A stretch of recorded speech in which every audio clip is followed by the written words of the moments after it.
Wah, ini masih tutup, Pak. Masa kita gaji buta terus? Bapak malu dong sama saya. Saya kan bukan pegawai di sini ngurusin sapu, nata ngerapiin, kan Bapak pejabat yang digaji di sini. Martamis, mari kita tetap optimis.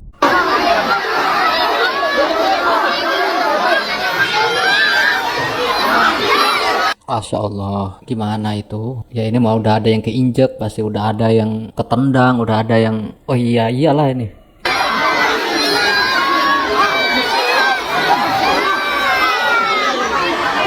Ya anak-anak lagi, kenapa ya? Ya itu sih memang ya, kalau ngadain kegiatan yang kadang konsepnya nggak jelas tiba-tiba, ya tuh.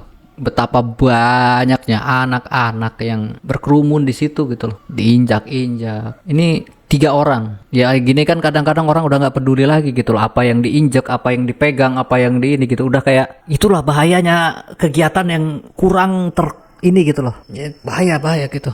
Kalau misalnya oh ini makan, antri ya, antri, kasih ruang jalan antrinya seperti apa, terus ada petugasnya. Kayaknya ini enggak gitu, yuk makan set, wah orang kan buah gitu. Jadi saat ini saya sedang perjalanan menuju Garut karena saya mendengar kabar kegiatan syukuran pernikahan Maula dan Putri bersama warga itu dikunjungi oleh jumlah orang yang sangat banyak, yang pada akhirnya menimbulkan korban jiwa. Saya menyampaikan ucapan duka yang mendalam kepada keluarga yang ditinggalkan.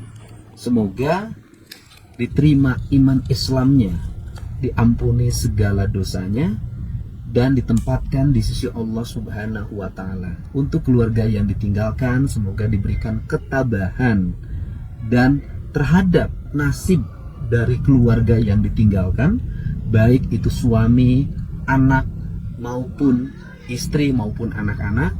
Saya bertanggung jawab terhadap kehidupan keluarganya, pendidikan anak-anaknya, sampai perguruan tinggi. Selanjutnya, tanpa mengurangi rasa hormat, kami pun menyampaikan uang duka terhadap setiap keluarga masing-masing 150 juta rupiah. Hal ini sebagai bentuk empati dari kami atas nama kedua mempelai. Untuk itu, mohon maaf yang sebesar-besarnya atas peristiwa tersebut, dan kami atas nama Maula dan Putri menyatakan bertanggung jawab terhadap seluruh peristiwa tersebut. Saya ucapkan terima kasih. Mohon maaf sekali lagi, saya sampaikan mohon maaf yang sebesar-besarnya. ya ini ya akhirnya ya, orang jangan bilang ini masalah uang tidak akan bisa menggantikan nyawa. Ya memang, tapi kan mau gimana? Jadi ini udah 150 juta per, ini hitungan ini bukan masalah ini, nggak bisa dihitung dengan itu, tapi itu udah 450 juta untuk 3 orang. Ditambah Kang Deddy akan membiayai anak-anaknya sampai kuliah. Kalau anaknya ada 6, satu keluarga atau apa misalnya, itu udah berapa orang. Tapi sekali lagi itu bukan ke situ ya, ke arah bahwa oh ini mengganti dengan ini, enggak. Ya, pada akhirnya bertanggung jawabnya seperti apa ya dengan kondisi itu, yang mana itu sendiri bukan Kang Deddy yang membuat kejadian itu terjadi gitu loh. Ya susah juga gitu kan. Kerumunan ini emang ya bahaya lah. Kalau orang-orang kita udah berkerumun dengan ini, kadang-kadang nggak inget saudara, nggak inget apa gitu, kadang nggak sadar nginjek apa, nggak sadar nendang siapa, nggak sadar ngedorong siapa, yang pada akhirnya tahu-tahu kejadian gitu kayak. Dan orang-orang di semua ini mungkin kayak nggak ngerasa siapa orang yang itu, tapi kan terjadi gitu loh. Jadi ya mudah-mudahan tadi ya diterima iman Islamnya kalau orang-orang ini adalah muslim, dan keluarganya ya bisa ikhlas dan melanjutkan hidupnya kembali. Saya udah ngasih tahu dari dulu, pegawai negeri yang ada di sini itu bukanya malam jam 3 di shift, kan pegawainya banyak di shift tuh sampai jam 11. Wah, ini masih tutup, Pak. Masa kita gaji buta terus? Bapak malu dong sama saya. Saya kan bukan pegawai di sini ngurusin sapu, nata ngerapiin, kan Bapak pejabat yang digaji di sini. Masa yang sudah saya rapihkan aja berantakan lagi? Diantar Bapak yang ngusulin mereka keluar, kan Bapak. Saya dari dulu nggak setuju. Saya ikutin, ternyata nggak bisa mengendalikan. Heran. Ini kalau nggak salah videonya yang waktu masalah pasar itu ya. Jadi PNS-nya yang ngatur itu malah tidak bisa mengatur atau bahkan mendiamkan dan membiarkan sehingga terjadi kondisi di mana menjadi tidak efektif, tidak nyaman, crowded, mengganggu. Dan ya ini gambaran kita itu memang benar ya, bahwa sebuah sistem yang bakalan bisa berjalan dengan baik itu harus ke semua-semuanya itu berjalan gitu loh. Sistem sekolah, orang tua bagus berjalannya pikirannya, anaknya juga, gurunya, kepala sekolahnya, dan yayasannya. Nanti tercipta sistem yang baik juga. Ya itu pemerintahan ya, pemimpin, masyarakat, bawahan pimpinan harus berjalan juga dengan jalan yang baik dan benar sehingga sistemnya bisa berjalan. Kalau salah satu itu enggak jalan, pasti terjadi namanya penghambatan kemajuan atau bahkan ya chaos. Pemimpin korupsi akhirnya terlantar, masyarakat tidak menjalankan undang-undang akhirnya bermasalah juga. Ya macam-macam kan. Ibu tahu nggak biaya untuk menormalisasi sungai agar bebas banjir? Biayanya 8,5 triliun.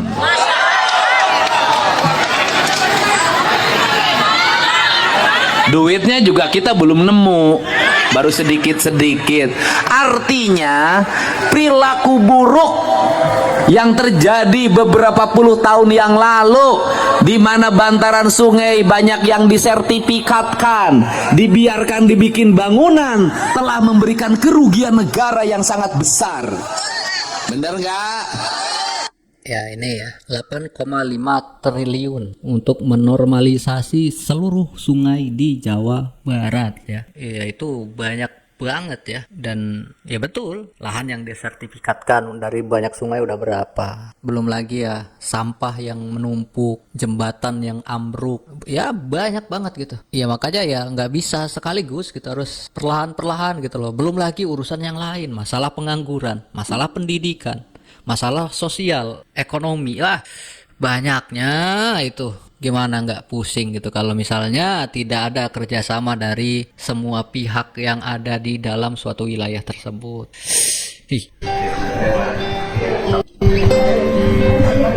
Apa cepat ini? Cepat terus.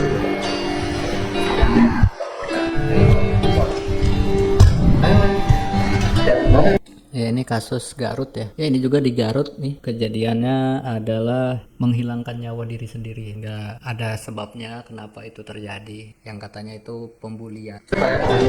Iya mas, saya ada kepala gurunya, Mbak. Guru wali kelas mana wali kelas? Sama wali kelas ini Bu. Terus guru fisika, BK, sok mana? Ya. Ya, sok sekarang. Baik Pak, jadi ngomongnya harus bahasa Indonesia karena ini kan sesuatu yang sudah dibaca oleh orang secara nasional. Oh ya, ini kasus ini masuknya ke kasus nasional ya, karena sangat luar biasa. Yaitu kasus-kasus ya semacam menghilangkan nyawa. Kasus-kasus itu tuh kadang-kadang dia bakalan naik ke nasional, apalagi di sosial media yang luar biasa gitu. Ada banyak tuh kasus-kasus semacam itu. Mau bagaimanapun tetap harus dicari sebab akibat daripada hal-hal yang telah terjadi.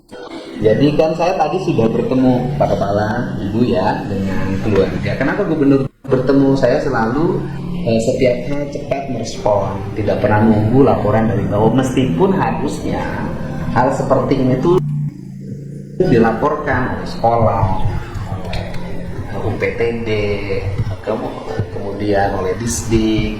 Saya menerima laporan, ini kan harusnya begitu.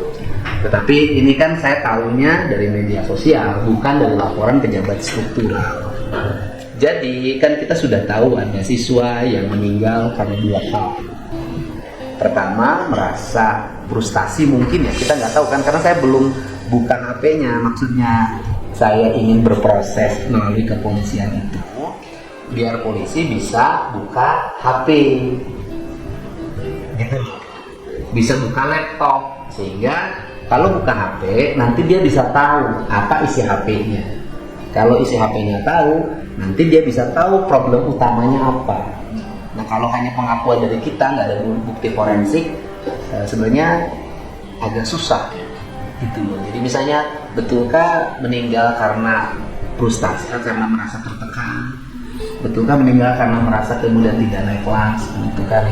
Dan itu tadinya Tapi kan ibu nggak setuju kalau memproses mekanisme kepolisian. Nah tetapi begini, pertama kan ibu sudah tahu bahwa dia mendapat informasi dari siswa berinisial B, ya Bu? Berinisial B bahwa ada perundungan di sekolah karena siswa itu memberikan laporan kepada guru, ya kan, bahwa ada anak-anak di kelasnya menggunakan rokok elektrik atau vape ya vape. Nah pertanyaannya adalah wali kelas, ada nggak peristiwa itu? Peristiwa tentang Ada. Siapa yang melaporkan? yang melaporkan ke kami dan ke saya dan mereka itu sebetulnya dari kelas lain, Pak. Bukan dari kelas 10-10. Bukan dari kelas siswa yang meninggal. tapi kami mendapatkan dari kelas lain. Dari kelas lain. Kelas lain. Kelas lain itu dari siapa? Oh, dari tingkat kelas 11. Kelas 11. Waktu itu yang melakukan adalah Saya, iya. kelas 10. Oke, jadi Kelas 11. dalam keterangan ibu tidak merasa Tidak merasa ada laporan yang masuk ke kami, ke saya dan ke mereka yang melaporkan kelas 10 bukan dari siswa ya. bukan dari siswa. Kemudian berikutnya adalah ibu mendapat informasi tidak bahwa almarhum pernah mendapat perundungan dari remaja? Tidak mendapatkan informasi tersebut. Sama sekali. Saya baru dapat informasi hari Rabu dari ibu langsung. Artinya di kelas itu anak-anak ngalih cerita nggak? Pernah nggak ibu ada upaya untuk bertanya pada mereka? Karena tidak ada laporan ke saya dan saya juga tidak merasa ada perlindungan sehingga saya tidak bertanya juga kan boleh. Kan muncul beritanya dan kemudian ada yang meninggal. Ibu ada nggak langkah untuk melihat ada berita, ada postingan dari seorang ibu walaupun meninggal ada perlindungan gitu? Ada nggak? Nah, ada nggak langkah ibu untuk mengumpulkan anak di kelas itu kemudian bertanya? Gimana ya Pak ya, itu kan postingan itu terjadi di saat udah pembagian rapor dan anak-anaknya juga kan sudah pada tidak ada ya. Postingan kan meninggalnya hari Senin. Bukan hari Rabu ya Pak, postingan itu hari Rabu. Hari kapan? Ya, Rabu. 3 minggu sebelum Meninggal. Oh, ibu sudah 3 minggu sebelum meninggal sudah posting. Iya. Ke PPA juga Pak sebelum meninggal juga sudah nonton. Sebelum meninggal itu anak ibu mengalami problem depresi berat. Kemudian ibu waktu itu memposting Iya. di Instagram Instagram. menceritakan tentang depresi yang dialami oleh anak ibu. Percakapan dengan anak saya. Percakapan. Ibu lapor ke PPA, Ya saya datang. PPA Kabupaten. Ya. Terus ada reaksi PPA Kabupaten? Ada Pak. Anak saya langsung ditemani sekolah dari PPA konseling. Waktu itu juga didampingi dengan tim Fikri di CPH. Terus ada media juga di sana. Oh, ibu maunya seperti apa? Ditanya. Ibu maunya seperti apa? Terus saya bilang, kalau saya pengen fokus ke anak saya, kalau mau kemana mau ke anak saya. Jadi saya pengennya pengen dia supaya dengan sekolah. Sebenarnya apa yang terjadi dengan anak saya sampai depresi berat seperti ini, karena psikolog menyebutkan anak saya depresi berat, dia dapat depresi yang itu sampai dia harus hidup di psikiater. Saya sudah menginformasikan ke bapak, ke WA, tapi saya ada bahasan Pak. Saya juga kata media, tapi terus ibu mau apa sekarang? Saya mau fokus anak ke pengobatan mental anak saya dulu Pak. Tapi saya pengen tahu, harusnya saya pengen tahu informasi dari sekolah tentang anak saya gitu Pak. Oke. Ibu sudah lapor ke Bapak. Ini kan Bapak SN kan? Iya. Itu kan makanya kepala BKD hadir. Terus saya nanti lihat ada nggak sih kesalahan prosedural, kelalaian. Ini apa ya, sedih sih maksudnya.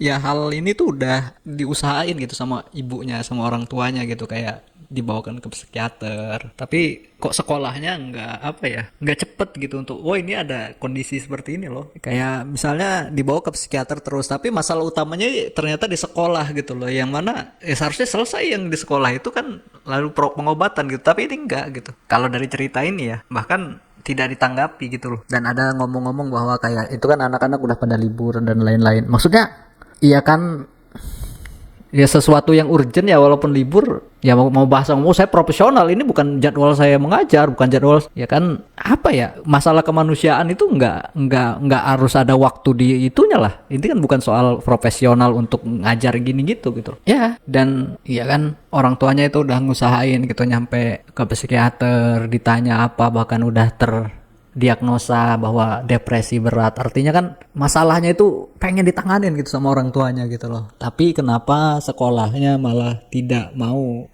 tidak ngelakuin itu gitu loh. Kerjasamanya nggak ada gitu. Ya memang kayaknya perlu investigasi gitu untuk ungkap ini gitu. Mau kayak manapun ya kejadiannya udah terjadi, tapi nyatanya ya tetap perlu dicari. Karena kasus semacam ini tuh ada gitu. Yang beberapa itu ya pembulian itu jadi salah satu akibat yang terjadi gitu loh. Yang mana pihak sekolah kadang tahu tapi mendiamkan. Ada yang menyepelekan, bahkan kayak alah namanya juga anak-anak bercanda doang. Ada gitu guru yang kadang yang muncul selipan kata, bu namanya juga anak-anak bercanda, bu anak-anak ya biasalah itu mah cuma guyon-guyon doang, tanpa sama sekali untuk mikir bahwa nggak semua orang itu sama gitu cara bercandanya, cara guyonnya gitu. Sehingga akhirnya kasus-kasus itu lewat. Ada beberapa yang sampai akhirnya masuk rumah sakit karena terjadi pembulian. Ada beberapa yang akhirnya tidak mau lagi sekolah karena ketakutan yang mendalam. Nah, yang tidak mau sekolah lagi ini kadang-kadang malah suka disalah-salahkan juga. Kayak, alah baperan amat sih, cuma gitu doang. Alah ini banget sih, padahal kan cuma bercanda. Nah, hal-hal semacam ini itu umum banget gitu. Kadang-kadang di kita itu kadang orang yang baper dianggap baperan, gak bisa diajak bercanda ini itu gitu. Ya kan beda lah, manusia beda gitu loh. Kayak anak-anak berbeda, orang tua ya berbeda. Tapi guru yang di sekolah, orang tua juga itu, guru sekolah itu orang tua gitu loh. Masa orang tua anaknya bermasalah dibiarkan gitu, aneh. Selayaknya guru ya selayaknya orang tua lah. Kalau mau jadi guru ya harus siap jadi orang tua gitu loh. Menyayangi, bersikap adil, berusaha gitu. Jangan cuma yang pinter, wah diperhatiinnya luar biasa. Yang nggak pinter, yang nggak pinter ini, bahayanya gitu. Kita kalau mau ngomong sistem pendidikan yang menyeluruh ataupun apa, terlalu banyak cacatnya gitu. Guru-guru di sekolah nggak bener, murid-muridnya nggak bener, akhirnya nyalah-nyalahin, wah muridnya aja nakal.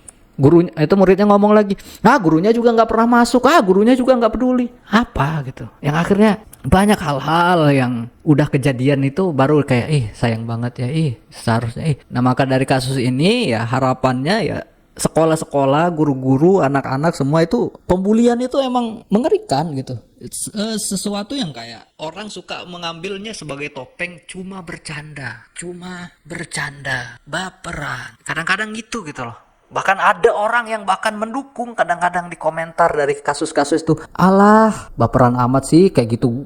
Saya mah dulu nyampe diginiin. Misalkan, saya dulu malah membandingkan, saya dulu enggak, saya baik-baik aja, saya mah kuat. Ya kan enggak semua orang. Anda itu kadang-kadang ya mudah-mudahan ya kasus ini bisa selesai. Maksudnya selesai itu ya anak-anak tadi yang mana gitu, gimana rasa bersalahnya, gimana ini, bahwasannya pendidikan yang seharusnya mendidik anak, menjadikan anak itu punya empati, punya rasa kasihan, punya semangat perbaikan, tapi malah menghambat peserta didik yang lain. Dan guru yang seharusnya bisa melihat itu, potensi kejadian itu, bahkan tidak bisa gitu. Kayak tidak ada apa salah di kelas, menurut saya di kelas baik-baik aja gitu.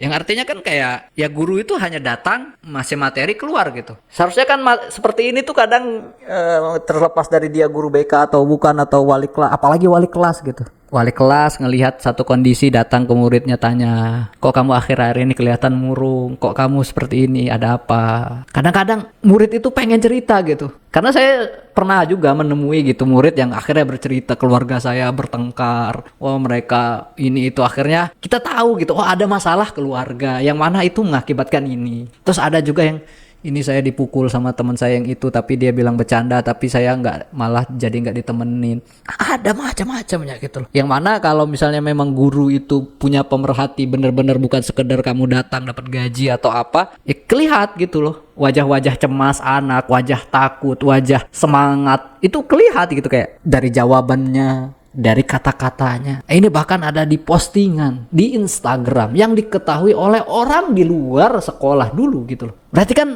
apa, acuh lah. Saya bilang itu sangat acuh deh. Kayaknya sangat acuh deh itu. Kadang kan kita ngelihat anak gitu kayak tumben ya anak ini kok biasanya sering nanya, kok nggak nanya. Ya dari hal-hal yang sekecil itu kan kita harusnya perhatian sebagai guru gitu loh. Enggak, bukan kita ya. Orang yang sebagai guru ya. Kan nggak semua kita itu guru ya. Maksudnya orang yang guru, seorang guru gitu, memperhatikan gitu ya hal-hal semacam itu gitu, kayak hal-hal yang kecicap. Nah, jangan sampai guru menyepelekan sesuatu dengan menggunakan dalih namanya juga anak-anak, maklum namanya juga anak-anak. Jangan gitu. Kalau salah diperbaiki salahnya. Jangan namanya juga anak-anak.